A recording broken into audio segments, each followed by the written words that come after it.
Assalamualaikum warahmatullahi wabarakatuh. Sahabat NH Channel rahimakumullah, channelnya Masjid Nurul Hidayah.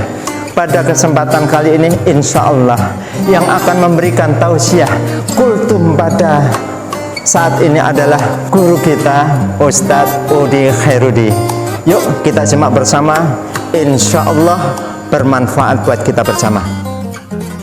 Assalamualaikum warahmatullahi wabarakatuh. Alhamdulillahi rabbil alamin, wabihi nasta'in wala umurid dunya waddin, wassalatu wassalamu ala asrafil anbiya'i wal mursalin wa ala alihi wa sahbihi ajmain, amma ba'du. Faqad qala Allahu ta'ala fil Qur'anil Karim, bismillahirrahmanirrahim. Wa wasainal insana biwalidayhi hamalatu ummuhu wahnan ala wahnin wa fisaluhu fi amaini anis kurli wali walidaika ilayyal masir. Al-ayah wallahu alam, surat Al-Luqman ayat 14. Hadirin kaum muslimin jamaah rahimakumullah. Pertama dan yang lebih utama, puji syukur marilah kita panjatkan kehadirat Allah Subhanahu wa Ta'ala.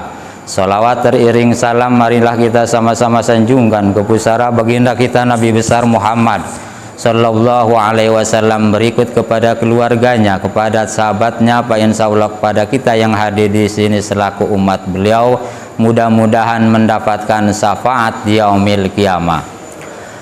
Para jamaah, sebagaimana ayat yang dibaca tadi, surat Al-Luqman ayat 14, wa wasainal insana biwalidayhi hamalatu ummuhu wahnan ala wahnin wa fisaluhu fi amaini anis kurli wali walidaika ilayyal masir. Dan kami perintahkan kepada manusia, jadi Allah di situ ngomongnya kami.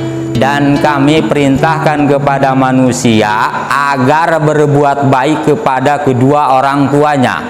Ibunya telah mengandung dalam keadaan lemah yang bertambah-tambah. Kita waktu dikandung itu susah payah mainnya ibu kita.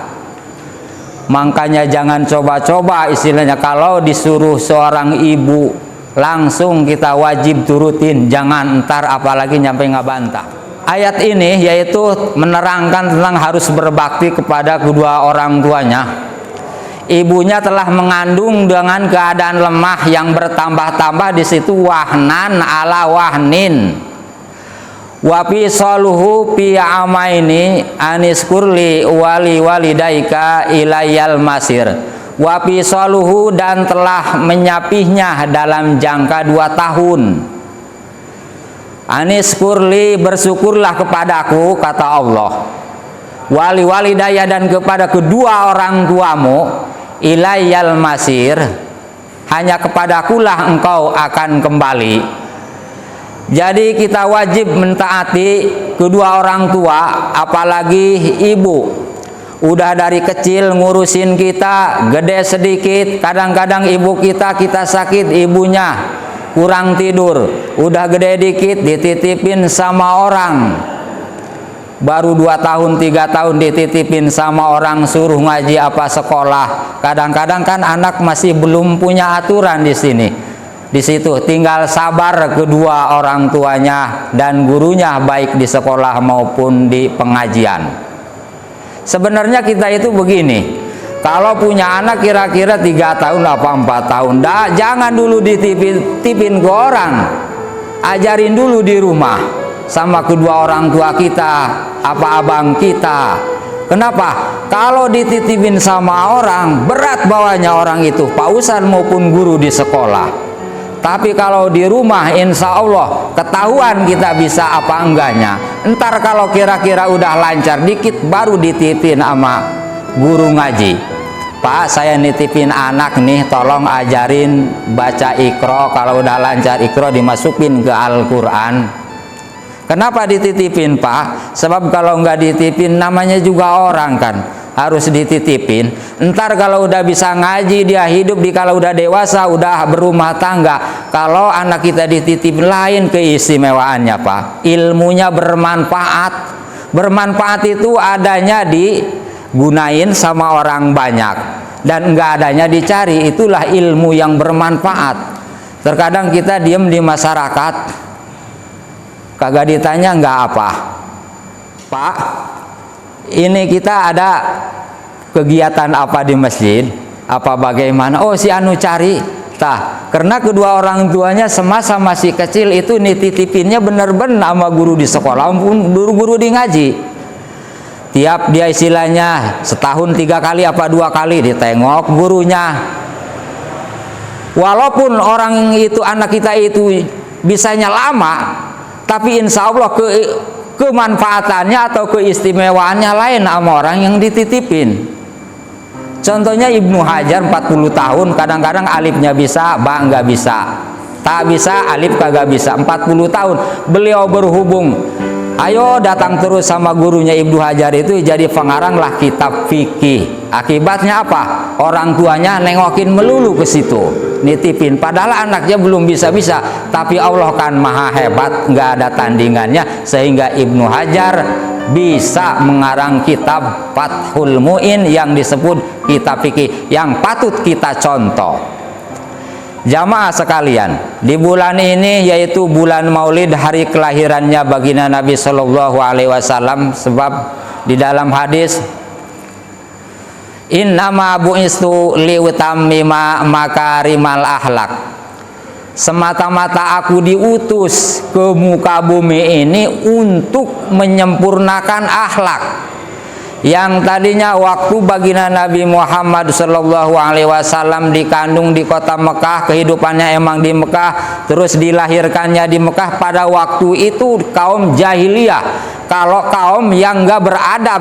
Adanya baginda Nabi, lahirnya baginda Nabi pada tanggal 12 Rabiul Awal atau disebut umumnya bulan Maulid tanggal 12, sehingga orang Mekah itu pada beradab sebagaimana qad akhrajan nasa minad dulumati ila nur, dari adab, dari zaman yang enggak beradab sampai zaman yang beradab, dari zaman yang gelap gulita sampai ke zaman yang terang benderang. Itulah adanya baginda Nabi Muhammad Sallallahu Alaihi Wasallam. Jadi beliau itu orang Mekah asli.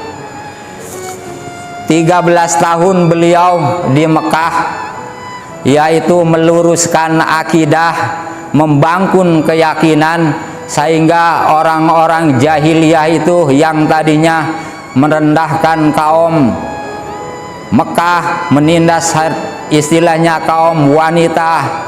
Dari situ adanya baginda Nabi Muhammad Shallallahu Alaihi Wasallam, jadi semua pada teratur. Beliau dilahirkan dari ibunda Siti Aminah bin Wahab, dan beliau bapaknya, ayah andanya yang bernama Abdullah. Abdullah dimakamkannya di Madinah, beliau juga yaitu dimakamkannya di Madinah. Jadi jamaah sekalian, di bulan Maulid ini baginda Nabi Muhammad Shallallahu Alaihi Wasallam hijrahnya ke Madinah itu yang pertama dibangun itu masjid. Masjid, kalau kita datang ke kampung nyampe ke DKI ibu kota Jakarta yang dicari kontrakan, beda sama baginda Nabi. Nabi Muhammad datang ke Madinah disambut sama kaum Ansor yang dibangun itu sebelum rumah beliau itu masjid dulu. Nggak kayak kita lari ke Jakarta, begitu yang dicari kontrakan dulu, tapi baginda Nabi masjid dulu yang dibangun. Udah beres masjid Nabawi, yaitu yang dari alang-alang yang namanya zaman dulu, yang sekarang udah megah, tapi alhamdulillah itu sejarahnya baginda Nabi kita Muhammad Sallallahu Alaihi Wasallam. Itulah yang dinamakan laisakal basar, beda kayak kita. Kita bagaimana? Wana sukal hajari, manusia kabeh ini ibarat batu koral yang enggak seberapa harganya, tetapi Nabi Muhammad sallallahu alaihi wasallam Muhammadun basarun walaisa kal basari. Nabi Muhammad manusia di samping manusia kayak intan permata yang mahal harganya, wa nasukal hajari, dan kita kabeh sebagai kayak batu koral yang enggak seberapa harganya. Hadirin kaum muslimin, itulah sekelumit yaitu pembicaraan saya. Mudah-mudahan ada manfaatnya. Apabila ada kata salah mohon dibukakan pintu maaf yang seluas-luasnya. Sebagaimana kata orang Arab, al-qori kal halib as-same kasyarib, yang ngomong bagaikan yang meras air susu, yang mendengarkan bagaikan yang minumnya. Akhir kata, assalamualaikum warahmatullahi wabarakatuh. Masya Allah, tabarakallah. Sahabat NH Channel rahimakumullah, demikian tadi kultum dari guru kita Ustadz Udi Khairudi. Masya Allah, itulah Nabi datang dengan membawa akhlakul karimah sehingga dapat merubah umat Islam dari zaman kebodohan, dari zaman jahiliyah menuju akhlakul karimah. Karena memang Nabi diutus untuk merubah akhlak yang tadinya jahiliyah penuh dengan peperangan menjadi akhlakul karimah, akhlak yang lemah lembut. Mudah-mudahan kita memiliki akhlak karimah sebagaimana yang dimiliki oleh baginda kita Nabi besar Muhammad sallallahu alaihi wasallam. Wal afu minkum. Assalamualaikum warahmatullahi wabarakatuh.